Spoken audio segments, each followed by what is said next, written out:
Hello, everyone. Welcome to Question Everything, a podcast all about learning from the successes and the failures of those who dared to, question everything.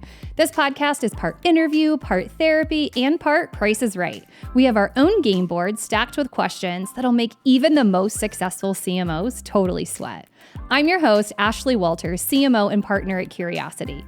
On today's episode, I sit down with Todd Henry, author, keynote speaker, and founder of Accidental Creative. Todd uses his authenticity to engage audiences and lead them through whole new ways of thinking about creativity, leadership, and so much more. Today, Todd shares how leaders can be both liked and effective, and why they can't chase both at the same time. Why talented people and client agency relationships need bounded autonomy. And finally, why the antidote to imposter syndrome is in fact self-awareness. Don't hit your snooze button on this episode. Let's get started.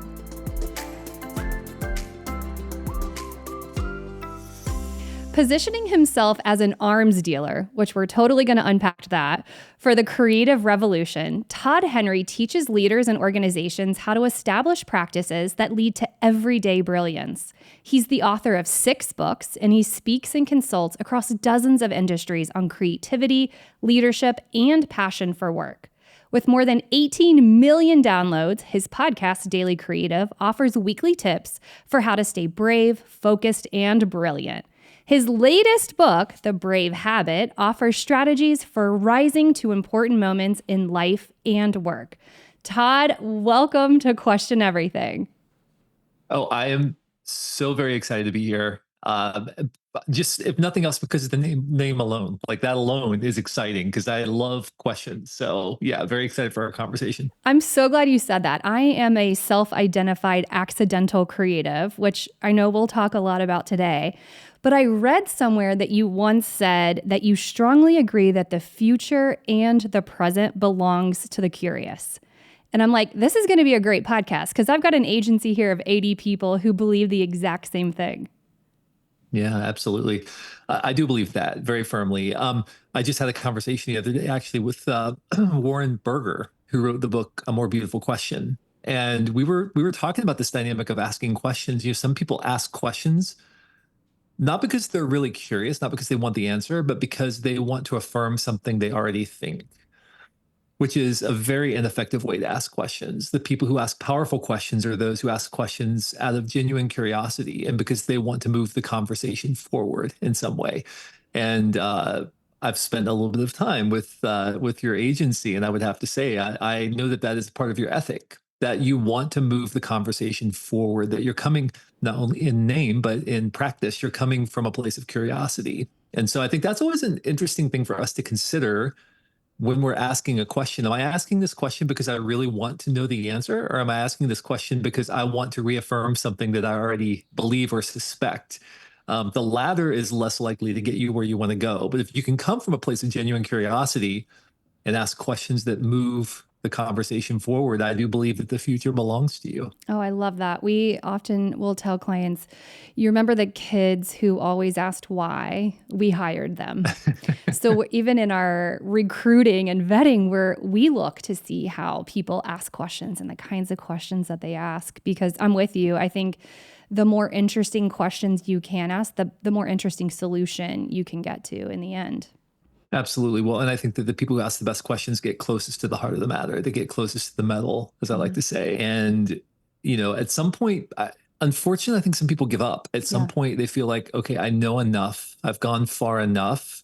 And they begin to optimize around that knowledge. And unfortunately, that's often the beginning of a slow, gradual death or decline for those people. But those who are willing to keep pushing up the rugged mountain, to refuse to settle medias ocris, that's what mediocrity means, medias ocris, halfway up a rugged mountain. For those who continue to push up the rugged mountain, the reward is, I mean, it's a pretty amazing view at the top when you finally get there. So yeah, keep pushing, keep asking questions. In our world, we'd call that the white space, right? Or the big idea. Like that's how you get there, is by asking those brave, interesting questions. So tell me, I know you've been really busy. You're traveling a lot. You just wrote a new book. So what's been going on in your world recently? Yeah, I've been traveling a ton, speaking a ton, a lot of events, a lot of organizations, building things out. We just completely rebranded the podcast, the Accidental Creative Podcast, which started in 2005. We just completely rebranded that as Daily Creative. And so that's been very exciting, but it's a lot more effort because before we would kind of do, interviews and just like topics, things like that. And now it's a more narrative driven show. So it takes a lot more effort. Surprise, surprise. It takes a lot more effort to actually weave a narrative around something than it does just to sort of like, do an interview or, sort of edit an interview together. So it's been a lot of fun, but it's also been a tremendous amount of effort pulling that together. But it's also very exciting. And to your point about asking questions, that really began with a question I asked myself several months ago, which was, if I were to start over doing this thing I'm doing right now, would I be doing it the way I'm doing it? And the uncomfortable answer that I came to was, no, I wouldn't. I would be doing things very differently. And then the next logical question is, well, then why are you doing it that way? And so that's what led to a complete reframing and rebranding of the podcast and a complete reworking of really kind of everything I've been doing for the last 18 years sort of got reworked at that point. But it began with a question, an uncomfortable question, but a question nonetheless. I have been describing it internally as like your Taylor Swift Reputation era. Like it's phenomenal what you've done. And I know I've got a question behind one of these numbers and I don't know which one it is, but I hope we get to unpack that today because I think what you did was it's really smart that you took the time to ask yourself that. I don't think as leaders we do that enough. And then you were willing to be honest with yourself and then do something about it. I think we always fail at one of those steps. And I love that you did that and you're starting to see like great results because of it. Yeah, it has been really fun to see both new listeners coming on board, but also just some of the listeners that have been around for maybe a decade Yeah. or more listening to the show who maybe hadn't really listened to some episodes for a while. And now all of a sudden they're like, what have you done? It's almost like you come home from vacation and somebody's redecorated your house and you're like, what happened? Everything is different. It's not the way I left it. And that's, I think, kind of been the way it's been for some people who may not have been engaged for a while, but it's a lot of fun now to see people completely coming back, coming online. That's kind of what a refresh can do for you, right? I mean, same intent, same purpose, Yeah. same mission for the show. It's just like a complete reinvention of the way that we're doing it to kind of better match where people are, where the audience is. Love it. All right. Well, so you kind of know how this works. We've got a game board. My team's going to pull it up for us. And we've got 12 super spicy questions here. You don't know what's behind them. I don't really know what's behind them.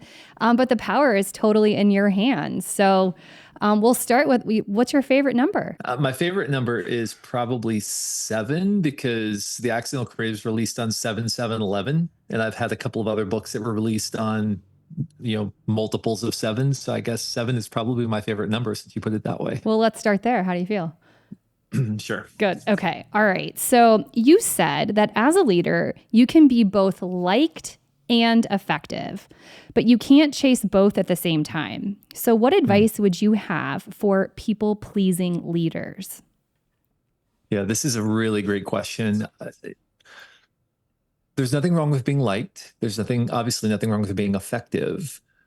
You just can't chase both at the same time, meaning that sometimes as a leader, you're going to have to do things that people aren't going to like in order to do the thing that is best for the organization. In the end, they may like you for it as well, but in the short term, they may not like you for it. And so it's important you be attached to something bigger than your personal interaction, something bigger than your personal reputation within the organization. You have to be attached to a mission, a productive passion, a through line for your work that transcends those temporary circumstances. Otherwise, you're always going to do what's most comfortable for you in the moment, or what makes things easiest for you within the organization.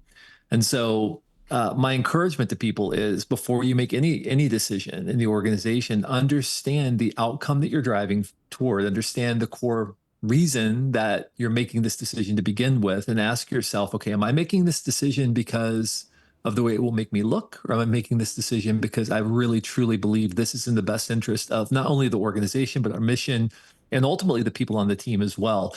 It's funny, people love it when paychecks come every 2 weeks. Yes. They love the predictability of that. But whenever you make a decision as a leader to protect the viability of those paychecks that might make them a little bit uncomfortable in the moment, they will suddenly forget how much they like when those paychecks come every 2 weeks.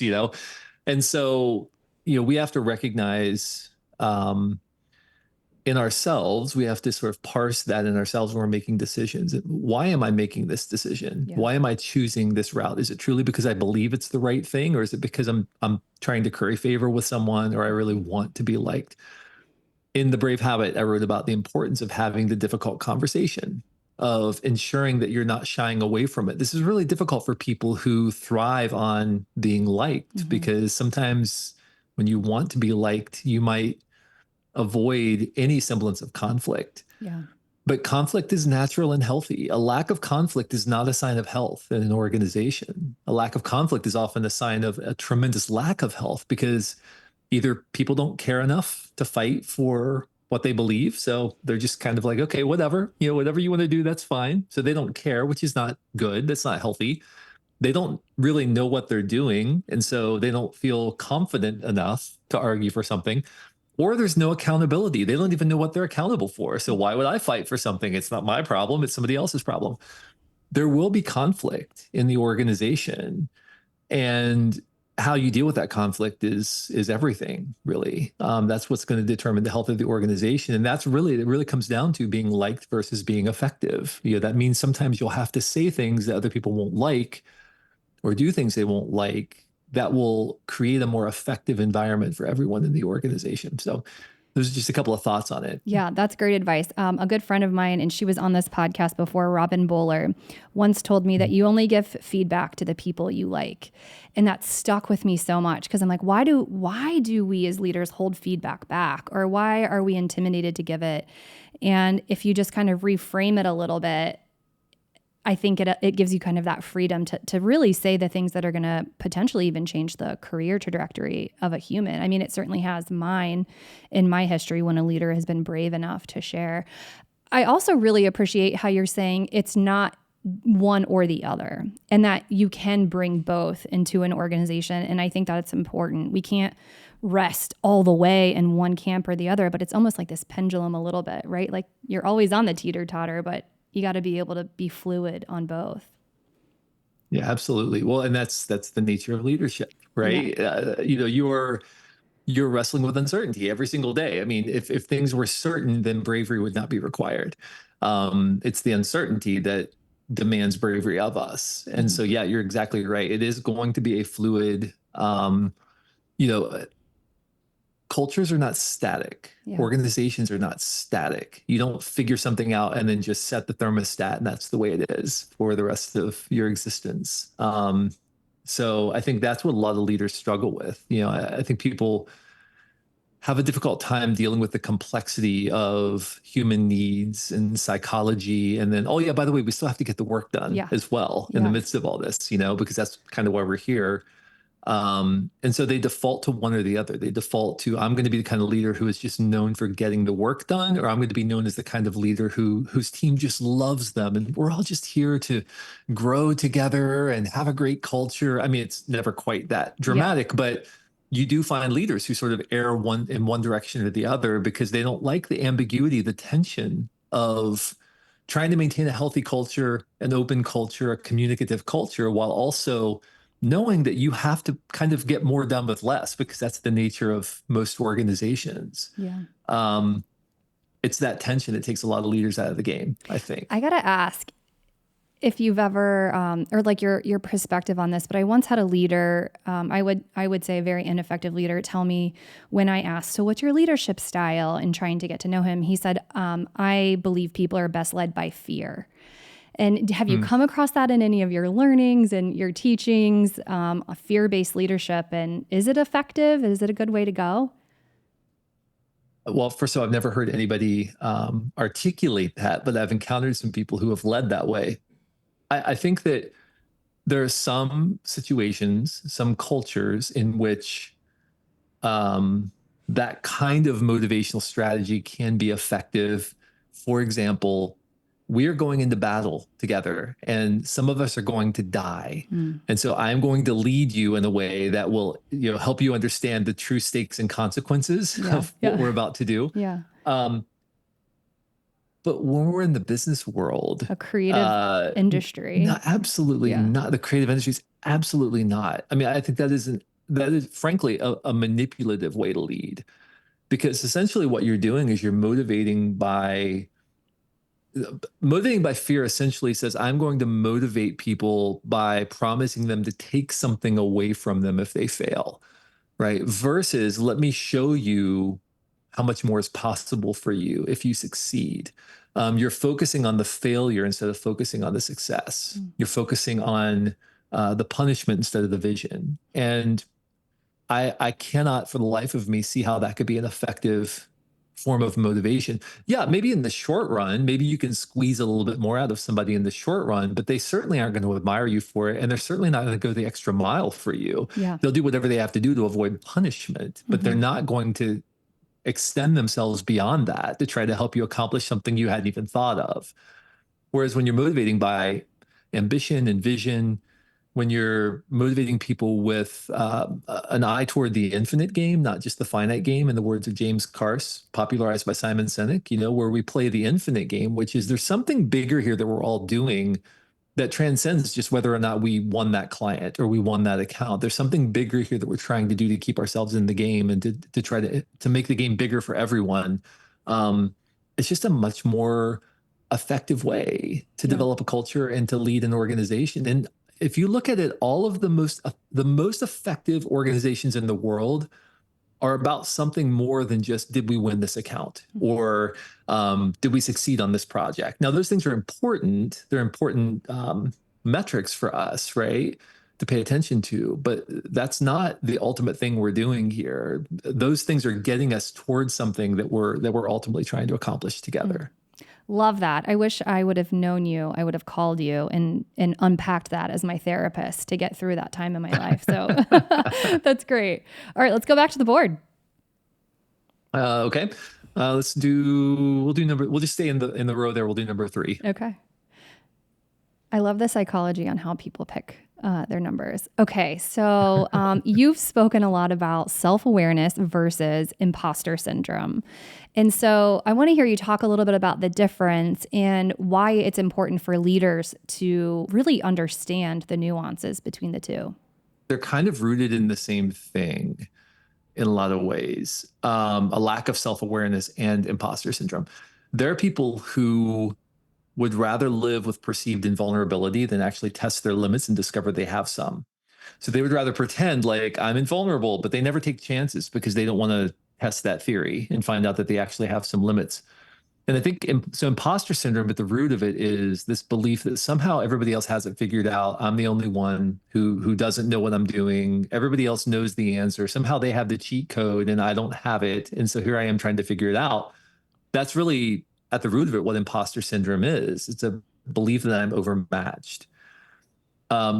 Ironically, the key to overcoming imposter syndrome is self-awareness. It's recognizing your limits. It's testing your limits. It's putting yourself through the rigors and recognizing, hey, I may not be the smartest person in the room, but it's okay. I can figure things out because I've done it before. Yeah. I have succeeded in small ways. I've taken small steps of bravery. I've made small acts of bravery, small leaps into the unknown in the past. And I've succeeded some and I've failed some, but I'm still here. I'm still alive. I'm still kicking. I'm in the game. And so the key to overcoming imposter syndrome is reminding yourself of those small wins in the past, even if it's unlike anything you've done before.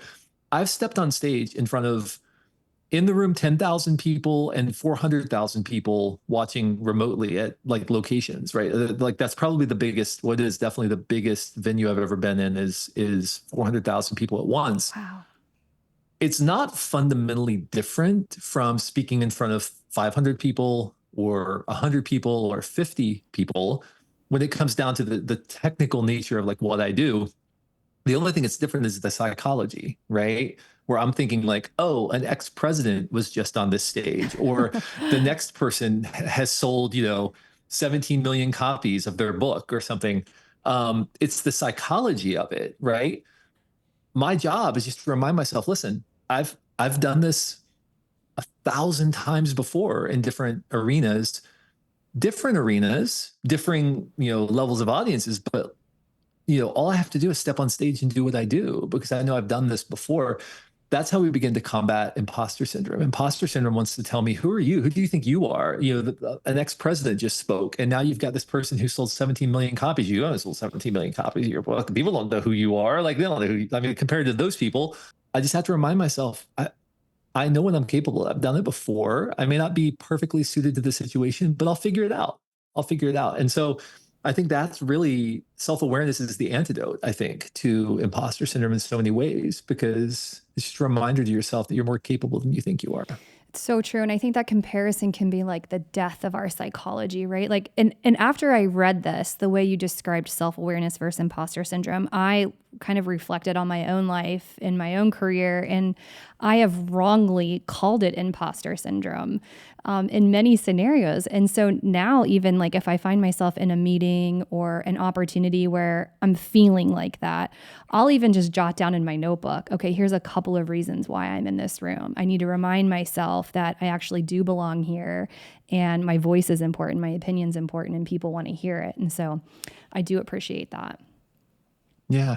And the one other thing I will say, because it's interesting that imposter syndrome was actually coined specifically targeted toward women in the workplace originally, and many people don't know that. Now it's just sort of this broadly adopted term, right? But the women who actually, I think, developed and coined this phrase were researching women in the workplace, and we're asking questions about why is it specifically that women often come into situations and they feel like overmatched or whatever, which I find actually really interesting. But specific to that, I think that it's very important that we not confuse confidence with competence. That is a common conflation in the marketplace, right? Where somebody comes into a room and because of the extreme amount of confidence they exude, we assume, well, that person knows exactly what they're doing. Yeah. Or that person must have done this 50 times before, and I'm the only one in the room who's never done this before. Not the case at all. As a matter of fact, often when you peel back the layers, that person is like they have no clue what they're doing, That's right? right. In some cases, they just come across as so unbelievably confident. And so, I think in our minds, psychologically, we're wired to conflate confidence with competence. And we just need to make sure that we don't allow that to happen. And the ironic thing is, and it's funny because you look at some of the research too about how this works, sometimes when you begin to project more confidence, you actually begin to feel more confidence or competence, right? Like you actually begin to feel competence as you project confidence. Yeah. And so, I mean, it's a little sort of psychological trick, but I think we just have to be careful. We have to be really careful not to conflate those two things Yeah. and just to recognize that everybody, I mean, I've met people and worked with people who are like household name type people, and every one of them, if you really pull them aside, every one of them feels like maybe I'm overmatched here. Maybe I don't belong in the room, right? At some point, everybody feels that way because it's such a relative thing. And so you just have to be very careful not to conflate those two things. Yes. So I have to ask, do you have a power pose? I don't. Are you talking about Amy Cuddy? Are you talking Yeah. about the Yeah. research? Yeah. Yeah, I don't. I don't actually. I should, but I don't have one. Oh No. yeah, you should. Next time when you have a fit 500,000 person arena, you go in the bathroom, power or wherever you are, the hallway, power pose for 2 minutes. You'll have all the confidence in the world. Right, right. All right, let's do it. All right. Let's do number 4. Okay. We'll go to the right. Okay, let's see here. Okay, what do business leaders misunderstand most about creatives? What empathy building strategies can leaders use to build harmony across departments and avoid the dreaded creative burnout? This is such a great question. There are two primary things that talented people need from you as a leader. And I'll say talented because I think that word creative can sometimes be a little bit misleading. People think, well, I'm not a creative. I don't oil paint or I don't, Right. make I'm music. not an artist. Yeah, right. But if you solve problems, you're creative. I mean, that's the nature of creativity. And so I think one thing that leaders misunderstand about talented people is that they primarily need two things from them. Stability, which is clarity of process, clarity of expectations, clarity of relationship. They need to know that the ground rules aren't going to change halfway through the game, because that can be very frustrating for people who are doing complex creative work to not only deal with the complexity and ambiguity of the work, but then to have somebody come in and say, that thing we said we were going to do, now we're going to do it a different way. So can you go back and redo the thing that you just did? Yeah, okay, fine. So they need stability, but they also need challenge. They need to be pushed. They want to try new things. They want to experiment. They want to risk. They want to venture into new territory. They want to grow themselves and their skill set. I think one of the things leaders misunderstand on that front is they think talented people just want complete freedom. All challenge. Just give me all challenge all the time. And I just want complete freedom. Don't tell me what to do. Don't give me any boundaries. Just let me do my thing. It's not true. The most, now maybe immature talented people want that. But most professionals need stability. They need boundaries. They need clarity. What we're aiming for is bounded autonomy, freedom within limits. What they want you to do is give them some limits or some boundaries within which to work, but then let them do their thing. Don't control them. Lead them by influence, not by control. That's what they need. And so I think this is a fundamental misunderstanding that a lot of leaders have. They think either they need to come in and basically like work with them closely and prove that they're close to the team by working with them closely, which really equates to control of their work. Or I just need to let them go and do their thing and just trust it's going to end up in a good place. Well, no, that doesn't work either. Bounded autonomy is what talented people need from them. And so I think that's probably the biggest piece of it. Now, people who have come up through the ranks where they've been technicians in an organization. So let's say that you're a designer who then becomes, you know, like an art director, a design director, and then you become a creative director. People who have sort of moved up through the ranks as a technician and now they're leading other people, often they want to step in and teach and tell people how to do the thing that they used to do. They want to do the work of the team. And they think that by doing that, they're bringing themselves closer to the people on the team. What they're actually doing is proving to the team that it's more important to you that this is right than that you let me come up with the solution, right? And so they see themselves, they almost see the leader then as aligning more with the client or with the organization than with their desire to actually do the work. And so you start to lose people if you control them, if you instill too much stability. Similarly, if you instill too much challenge without freedom or without boundaries, then you're going to lose them as well, because they'll feel like they're being challenged without the corresponding level of infrastructure to support them, and they'll get angry and frustrated and start seeking better horizons. And a lot of agencies end up in this space where they're overly challenged, underly stabilized, because they're taking on too much without the right level of boundary or stability to support it. So that's really what we have to do, is figure out for our team members, what level of stability and challenge do they need in order to thrive? And then constantly be tweaking the dials. You know, if we're over challenged but understabilized, great. What can I do to help instill a little bit of stability, a little bit of process, a little bit of predictability to bring them back into that healthy place? Or if they're under challenged, maybe they're feeling stuck because we're doing repetitive work over and over and over again. How do I instill some challenge in the team so that we get back to that sort of healthy place that we need to be? And do you think it's a team mentality, or is this individual by individual? So it's experienced in team, but it's an individual by individual thing. Okay. So each person needs something different from you. One person might be, hey, just wind me up and point me in the direction and check in with me every so often. And I'll just, that's all the stability they need. Yeah. You know, just like point me in the direction and give me the resources and I'll go. Other people might need daily check-ins with you to make sure that they're doing things the right way, that they're on the right course. And you need to be able to provide what they need in order for them to have the level of stability that they need.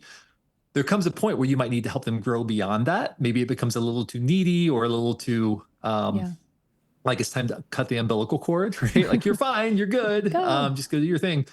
But you need to provide the level of stability and challenge that each person on your team needs from you in order to thrive. We do a lot of one-on-ones. So we do a lot of one-on-one coaching with our teams here at Curiosity. This seems like a really great one-on-one conversation topic to have once a month or throughout a project to really understand where that person sits. You said bounded autonomy, and I absolutely love that phrase. I think it works not only managing your teams, but managing agencies. So a lot of our listeners are brand managers, CMOs who have to manage an agency and get the most out of them too. And I imagine having some of these conversations would set you up for even more success there.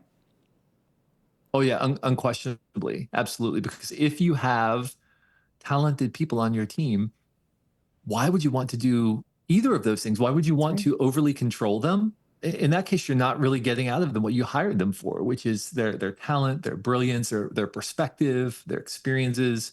Or why would you want to set them free but not give them any kind of directed guidance? Because that's primarily your job as a leader. Your job isn't to do the work, your job is to lead the work, right? And so, yeah, absolutely. I mean, this is applicable to anytime you're doing complex problem solving work, which certainly in the the brand world, I mean, that is the definition of complex, uncertain work. These principles apply just like they would in any kind of creative field. Awesome. All right, let's go back to the board. Boy. Let's go with, we'll do number 11. I did lucky number 7. We'll do lucky number 11. Love that. Okay. So you once referred to the snooze button as the devil. I have been told you have an incredible morning routine. So I'm hoping you will teach me your ways. What does a morning look like for Todd Henry, and how does it set you up for success for the day and even the week? Okay, so I want to be really clear before I share my morning routine. I don't believe there is a morning routine that works for everyone. And I read these people all the time. I was even featured in a book about morning routines. I forget what it was called, but I was featured in this book about it. There are people who will shame you with their morning routine. Like if you're not out of bed by 4:30, if you haven't run a 5K by 5:15 and eaten 3 hard-boiled eggs and then done a cold plunge, and then while you're reading Cicero or something, and then you get up and I don't believe that that's true. And I think that there are some people who like, hey, if you get like Winston Churchill was like basically worked from bed all morning while he was drinking mimosas and whatever, I don't think it's going to be the same for everyone. You have to figure out your optimized routine. For me, what has worked really well is getting up earlier than I would prefer, mostly because it gets my day off on a good foot. Lots of coffee because I love coffee, and Same. spending an hour in the morning studying and thinking. And studying and thinking means I'm filling my mind with valuable stimulus from other people, people who have gone before me, who are far wiser than I am. And this has, by the way, been for 20 something years. I've been doing this. And then spending some time thinking and writing. And sometimes that thinking just looks like me sitting there and spacing out. And then I'll just write down anything that comes to mind. But also journaling and writing about what I've just been studying or what's going on in my world, and trying to get ahead of whatever the day might bring. So some of my best ideas have come from just sitting in the quiet of the morning with no email, no pings, no interviews to do, no travel to do, no, emails to respond to, just sitting there and just allowing my mind to wander wherever it might go. And it's amazing when you create space for yourself to be human again, to reclaim that part of your humanity. It's amazing what sometimes comes to the surface. So really, I think morning routines, what routines do is they disrupt. They disrupt the status quo. The status quo for humans is I'm going to do the most comfortable thing, the thing that feels best to me, which is typically hit the snooze button, sleep in, drag myself out of bed, rush into work, right? Yeah. That's what's most comfortable. Routines disrupt that. They force us to do something that might be outside of the norm, a little bit less comfortable. They carve out space in our life, and that's what my morning routine does. It carves space in which I am guaranteed at least to have a little bit of time to think in my life, which is a really rare thing these days. I've often said my best ideas come in a shower, and that's why, right? Because it's quiet, you're not doing anything, you're not thinking. So very similar vibe, but I think that's really good advice for folks is, once you get to work, it's super chaotic. And even when I get home, I have 3 kids, everything's very busy, but carving out some of that alone time to sit and think and refuel. I imagine much of what you're reading and writing is just fuel for your passion and gives you energy. Yeah, absolutely. Yeah, no question. And by the way, also, it's not just the morning routine, but I tend to, in the middle of the day, typically, I'll take a little bit of time in the middle of the day and I'll go for a walk or I'll go for a run or I'll do something that sort of, again, pattern disrupts. It Yeah. sort of creates a cleansing of the palate from my morning to my afternoon activities. Because usually my morning activities are creative work. Is when I tend to try to get most of my creative work done when I'm not traveling. And then the afternoon tends to be reserved for meetings or client calls or other things. And so it's nice to have that kind of cleansing of the palate. But again, it's a pattern disruptor. And so if you start thinking about routines not as oh, I need to do this because if I do these sequence of things, I'm going to be successful in my life. No, all it's doing is just it's a container. It's creating space in your life within which good things can happen. And they don't always happen, but they'll happen more often than not if you carve out that space consistently.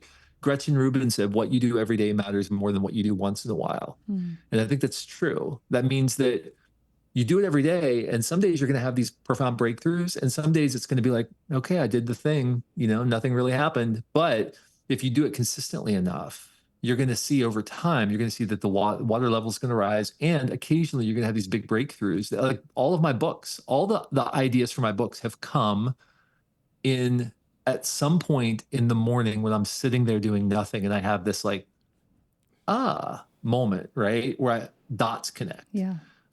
We don't create space for dots to connect in our life because we're so busy. We're bouncing from thing to thing. We expect great ideas to happen in the cracks and crevices. And that's what routines do for us. They Mm. carve out space for great things to happen. Consistency is key. That's great. Mm. All right, let's go back to the game board. Let's do number 10. Number 10. Okay, so we Ah, heard, I'm so glad you picked this one. So we heard that oh you my goodness. were a singer in a country band. So we have to know, how did you go from country singer to the incredible Todd Henry creative leader that you are today? And I know you've opened some for amazing acts like the Dixie Chicks. Did I get that right? It's true. Yeah, it is true. Okay, so I went to school at Miami University. I studied marketing at Miami. I did too. And from the time I was young, I was playing music. I loved music. It was kind of part of my life. And I put myself partially through school performing. So I would like leave on the weekends and go play like county fairs and festivals and do all these kinds of things. And so I thought, hey, I'm gonna try to make a run at this. I'm just gonna see if I can do this. And this is like early mid 90s. This is like mid 90s, Okay. right? Um, and so I was splitting my time partially between Cincinnati and Nashville at the time. I moved to Cincinnati after school, like you do if you go to Miami. It's either Cincinnati or Chicago. I moved to Cincinnati and was spending about half my time in Nashville, half my time in Cincinnati. And you're right. I mean, I got the chance to tour and open for a ton of amazing acts. Dixie Chicks, Toby Keith, Kenny Chesney. We did some shows with Vince Gill, or Wow. a show with Vince Gill. We did a show with a bunch of shows with a band called Diamond Rio, who was like at the time like kind of big.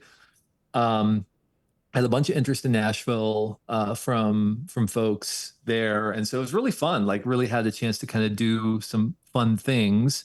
But as these stories often go, was making absolutely no money doing it, right? So like I was technically making a living playing music, but it was one of those like, okay, can I sustain this for the rest of my life? And so I again, as these stories often go, I met a girl. She was in Cincinnati. And I started asking like, okay, music business, gainful employment, marrying an amazing woman. I can have two of the three. I can't have all three, right? So I chose gainful employment, marrying an amazing woman. I ended up through circumstances, some friends ended up getting a job as a creative director, leading a small team of people. That team over time grew. I ended up becoming, in the midst of that, started asking some questions about, like how do people in my situation, how did they come up with great ideas? I was meeting with some great creative directors at some of the bigger firms in Cincinnati where we're based. And started in the midst of that a podcast called The Accidental Creative. 2005 was when I started the podcast. And that sort of then led me to a couple years later, started having articles written about the show in some major magazines, and then started getting invited to speak at companies and all this stuff. So it was kind of a crazy crazy season, a crazy transition. But Yeah. then in 2009, got offered the book deal for The Accidental Creative. And that was kind of when I realized, all right, I think I need to, this is probably the time for me to make my exit and start my company. So since 2009, really, I've been doing this full time now, I guess 15 years, traveling and teaching and speaking and doing workshops and writing books and podcasting and all I the love fun stuff that. I do now. But yeah, that was kind of the transition. Was as often these stories go, it was like met a girl, realized like I don't think I probably want to be raising a family On the like road. from across the country, like Yeah. still on the road trying to make it as a singer. But what's fun is like some of the people I was writing songs with back then and performing with and all of that. Like they've gone on to just have these amazing careers in Nashville. So it's kind of fun to get to see them like kind of do their thing from afar. And I Yeah. get to do my thing, the Yeah. thing I'm doing now, which is a lot of fun. And I still have a lot of friends in the business. So that's kind of the story. I know it's kind of a weird story, but that's kind of the story. I imagine you were like really scratching that creative itch as a country singer that you have translated into what you're doing now, and you being on stage and you're getting comfortable opening for some of those acts has set you up to be so successful in what you're doing today. Oh my goodness.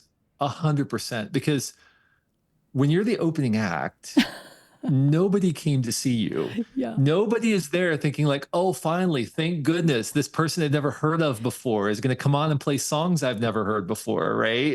Like they paid money to go see the main act. And so I had to figure out ways to win people over. Like I had to tell clever stories or find ways of like I played piano was kind of like my main instrument. I would lead the band from guitar, but then piano was like my main primal instrument. And so like we would play Jerry Lee Lewis songs, right? And I would like jump up and down the piano, play it with my feet, like do all this crazy stuff to like get the crowd riled up because it was like the only way I could keep people's attention was by doing that because Yeah. like we're the opening act. And Yeah. so got this really great reputation as a performer. But to your point, like it's not that different from what I'm doing now. Like I used to get in a metal tube with a bunch of sweaty guys and go up and down the road and play music. And now like I drive to the airport and they fly me into a city and I get up on a stage and I present and it feels very much the same in execution. It's just it pays a little better, first Yeah. of all, what Thank I'm doing goodness. now. But second of all, like it's kind of the same thing. At the root of it, I'm trying to have an impact on people. I'm trying to influence people in some way, whether that's through music and entertaining them or by teaching them something that they can go and apply in their life and make their life and their work a little better. It's kind of the same thing that drives me as drove me back then.